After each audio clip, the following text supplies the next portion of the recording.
Good morning guys. তো আবার চলে এসেছি নতুন একটা ব্লগে তোমাদের সঙ্গে। তো আজকের ভিডিওটি খুবই ইন্টারেস্টিং হবে, কারণ আজকে আমি আমার বাইকের হ্যান্ডেল বারটা চেঞ্জ করব। তোমরা আমার আগের ভিডিও যারা দেখেছো তারা জানো আমার কুম্ভ মেলা থেকে আসার পথে একটা অ্যাক্সিডেন্ট হয়, তার কারণে হ্যান্ডেল বারটা ক্র্যাক হয়ে যায়। তো সেটা আমি চেঞ্জ করব। তো আমি অর্ডার দিয়েছি মোটর ট্রাকের হ্যান্ডেল বার, সেটা ইনস্টল করব। সেটা সম্পূর্ণ ভিডিও তোমাদের সাথে শেয়ার করব। তো ভিডিওটি লাস্ট পর্যন্ত দেখবে, আশা করি তোমাদের হেল্প হবে। ঠিক আছে, তো ডাইরেক্ট ভিডিওতে যাওয়া যাক। তো এখন আমি যাব আমাদের বাজারেই একটা বাইকের শপে। তো এখান থেকে আমি চেঞ্জ করব। নিজেও করতে পারতাম, কিন্তু নিজে করলাম না। এক্সপিরিয়েন্স যাদের আছে তাদের কাছেই আমি গেলাম, কারণ হুটহাট করে সবকিছু করা যায় না। তো সেজন্য আমি শপে গিয়ে তারপরে দেখাচ্ছি তোমাদের ফুল ডিটেলস ভিডিও। তোমরা জানতে পারবে যে হ্যান্ডেল বার কি করে চেঞ্জ হয়, কেমন, আর মোটোটক হ্যান্ডেল বারটি কেমন, ইনস্টল করে কেমন লাগে, ফিটিংস কেমন, সেগুলো তোমাদের সাথে শেয়ার করব। তো ভিডিওটি সেজন্য লাস্ট পর্যন্ত দেখবে। আর যারা চ্যানেলে নতুন তারা চ্যানেলটি সাবস্ক্রাইব করে নিও, আমি এরকম ভিডিও আনতে থাকি। তো যাও যাক। তো এই দেখতে পাচ্ছ মোটর ট্রাক থেকে এসেছে আমার হ্যান্ডেল বারটি। এটা জয়ের দোকানে ছিল, তো ওইখানে গিয়ে আমি আনবক্সিং করছি জয়ের দোকানের থেকেই। তো এই দেখতে পাচ্ছ আমি কাঁচি দিয়ে কাটছি, তারপর দেখাচ্ছি ভেতরে কেমন পার্সেল, কিভাবে আসছে সেটা।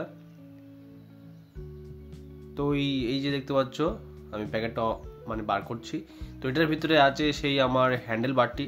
তো এই দেখতে পাচ্ছ হ্যান্ডেল বারটি মিডিলে সাপোর্টিং রড আছে, তো এর জন্য একটু হার্ডি। তো এটা আমি অর্ডার করেছিলাম মোটর ট্রাক ওয়েবসাইট থেকে। তো এটার দাম নিয়েছিল 2000 টাকা। আর এটা যথেষ্ট ওয়েট এবং যথেষ্ট মজবুত দেখে মনে হচ্ছে। এই হ্যান্ডেল বারটি আমি আমার বাইকে লাগাবো, সেটা সম্পূর্ণ ভিডিও তোমাদের দেখাবো। তো আমি বাইকের রিপেয়ার দোকানে চলে এসেছি। তো ফার্স্টেই আমার হ্যান্ডেল বারটা খোলা হচ্ছে। তো দেখতে পাচ্ছ সাইডের যে দুটো ওয়েট থাকে, ওয়েটের ভেতরে নাট থাকে এলএন কি দিয়ে, সেগুলো খুলছে। তো দু সাইডেই খুলতে হবে ফার্স্টে। তো এই দেখতে পাচ্ছ সেই মোটর ট্রাকের হ্যান্ডেল বারটি এই বক্সে ছিল, এই যে হ্যান্ডেল বার। তো এখন খোলা হচ্ছে, আয়না খোলা হচ্ছে। তো এরকম একটা রেঞ্জ লাগবে, তো রেঞ্জ লাগে, এর দুটো নাট থাকে ওই গোড়ায়। তো একটা লুজ করলেই এভাবে সিম্পল ইজিভাবে খুলে যাবে আয়নাটা। তো এখন খোলা হচ্ছে ফগ লাইটের যে সুইচগুলো। তো আমার গাড়িতে ফগ লাইটের সুইচ আছে, তো সেগুলো খোলা হচ্ছে। এখন খোলা হচ্ছে ক্লাস লেবারটা। আর ক্লাস লেবারের যে নাট থাকে দুটো মিডিলে কাটা থাকে, ওটা পজিশন ঠিক করে ক্লাস লেবারটা বেরিয়ে যায়। তো এরপরে খোলা হচ্ছে বা সাইডের সুইচ কন্ট্রোলারগুলো। ওটা হচ্ছে তোমার স্ক্রু ড্রাইভার, দেখতে পাচ্ছ যেভাবে খুলছে, স্ক্রু ড্রাইভার দিয়ে এভাবে খুলতে হবে, তাহলে একদম সিম্পলভাবে খুলে যাবে এগুলো। তো দেখতে পাচ্ছ সুইচ কন্ট্রোলারগুলো খুলে গেছে। তো ক্লাসের যে কানেকশন পিন থাকে ওইখান থেকে ওই সকেটগুলো টান দিলেই বেরিয়ে যাবে, দেখতে পাচ্ছ বেরিয়ে গেল। তো এরপরে আমার গ্রিপটা বার করতে হচ্ছে। গ্রিপের ভেতরে আঠা দিয়ে একদম সিল করা, তো সের জন্য একটু প্রবলেম হচ্ছে। এই দেখতে পাচ্ছ হ্যান্ডেল বারের কন্ডিশন। আর এই যে গ্রিপ ভেতরে রাবারগুলো একদম আটকে গেছে, তো প্রচণ্ড আঠা দিয়ে থাকে, আমি বাইরে খুলতেই পারতাম না বাড়িতে। তো এখন একটা ব্লেড দিয়ে সেই রাবারগুলো পরিষ্কার হচ্ছে। ঠিক আগের মতনই খুলতে হবে। তো ফার্স্টে খুলতে হবে আয়নার যে দুটো নাট আছে, ঠিক এইভাবে নাট দুটো ফার্স্টে খুলে নিতে হবে, তাহলে ব্রেক সহ আয়নাটা খুলে যাবে একদম সহজভাবে। দেখতে পাচ্ছ খুলে গেল।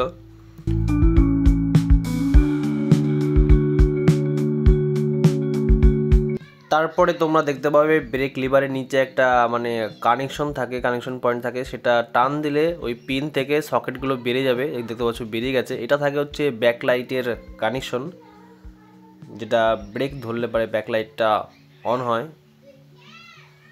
এরপরে আমার ওই সুইচটা খুলবে, যেটা হচ্ছে ফগ লাইটের সুইচ।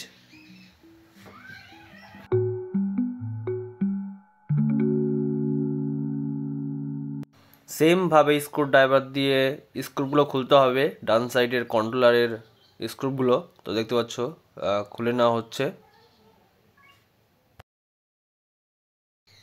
আর এটা খোলার পরে দেখা যাবে ওপরে একটা পয়েন্ট করা থাকে, একটা হোল টাইপের করা থাকে। তো এটাই মিলিয়ে হ্যান্ডেল লাগাতে হয়। আর এটা হ্যান্ডেল না খুললে এই গ্রিপটা বেরোবে না, তো হ্যান্ডেলটাকে খুলতে হবে। তো এই নাটের ক্যাপগুলো আগে খুলে নিলাম, তারপরে একটা এলএন কি দিয়ে এগুলো খুলতে হবে। তো এই দেখতে পাচ্ছ এলএন কি দিয়ে নাটগুলো লুজ করা হচ্ছে। তো এইভাবে এলএন কি দিয়ে হ্যান্ডেল বারটা এই নাটগুলো খুলতে হবে, হ্যান্ডেল বারটা তারপরে খুলে যাবে একদম সহজভাবে। কোনো জটিল নেই, তোমরা বাড়িতেও এইগুলো করতে পারো।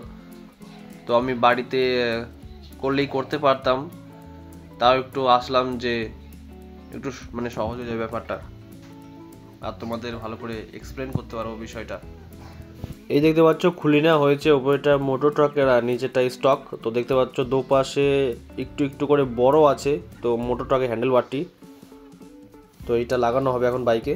তো এই দেখতে পাচ্ছ ঠিক এইভাবে হ্যান্ডেলটি ইনস্টল করতে হবে। তো ফার্স্টে হচ্ছে ডান সাইডের যে গ্রিপ আছে থ্রটেলের, তো ওইটা আগে ইনস্টল করতে হবে।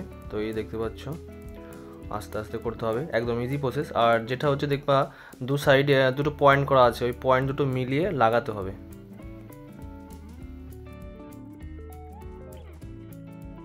এরপরে যেই হ্যান্ডেলটির মানে চারটে মেন যে নাট যেটার উপরে থাকে, তো ওইটা হালকা প্যাচ দিয়ে আগে লাগিয়ে নিতে হবে।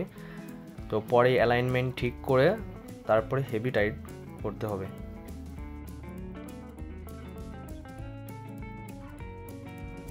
তো এরপরে লাগানো হচ্ছে ক্লাস লিভারটা, মানে এই মোটর রকের হ্যান্ডেল বারটি একটু মোটা, সেজন্য একটু ঢুকতে অসুবিধা হচ্ছে, আর এটা ফাঁকা করে ঢোকাতে গেলে ভেঙে যাবে।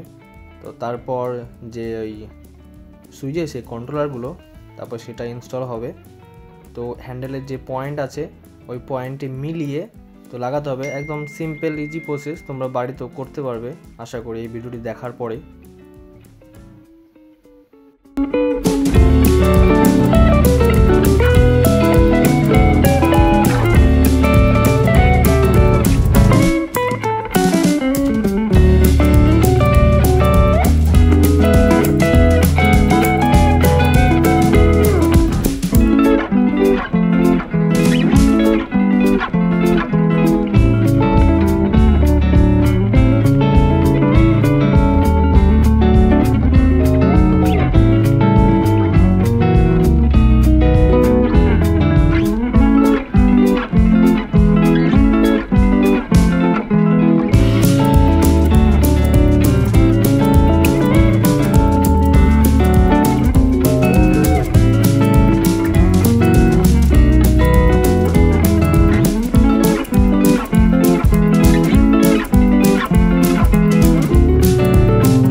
তো ফাইনালি হ্যান্ডেলটি লাগানো কমপ্লিট হয়ে গেছে। তো মেন নাটগুলো টাইট দেওয়া হচ্ছে, তো খুবই সুন্দরভাবে ফিটিংস হয়েছে।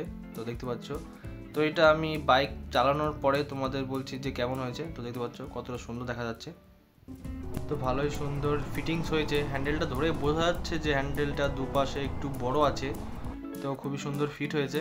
তো এই সম্পর্কে তোমাদের যদি কোনো কোশ্চেন থাকে, কোনো ডাউট থাকে, তো আমাকে কোশ্চেন করতে পারো, আমি অ্যান্সার দেবো, আর এটার লিঙ্ক ডিসক্রিপশনে দিয়ে দেবো।